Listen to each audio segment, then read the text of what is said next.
baie geluk aan ons snelstorie-wenner vir die weekuitdaging 22 tot 28 Maart op ons gesigblad met die tema Ek loop op die water.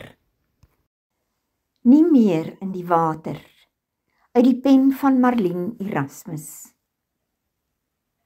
As ek my oë toemaak, hoor ek weer die ritmiese tik-tik, tik-tik van eysterwiele op treinspore.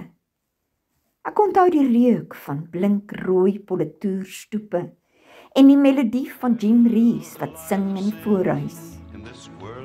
Pa slaap voor sy volgende skof as treindrywer. Dit moes doodstil wees.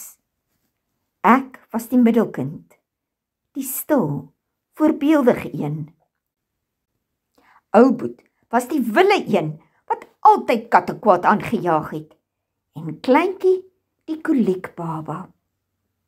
Saterdag was die hoogtepunt van ons week, toe ons mag swembad toe gaan.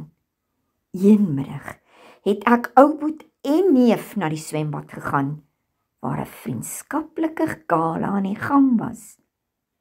Ek het myself opgewonde ingeskryf, maar toe ek die water inspring, gebeur die ondenkbare.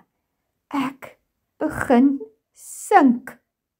Terwyl die skare juig en die wenners aanmoedig, spartel ek woes met brandende longe brand en stikkende drome van wen. Toe ek probeer wegkom, gly ek en kap my kop. Genadiglik het donkerte my oorval.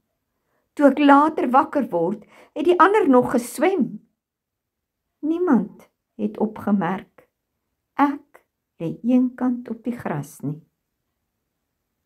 Vandag, wanneer ek terugdink, sien ek hoe ek met my hand in my vader se hand oor die water loop, want hy het my daar opgetel.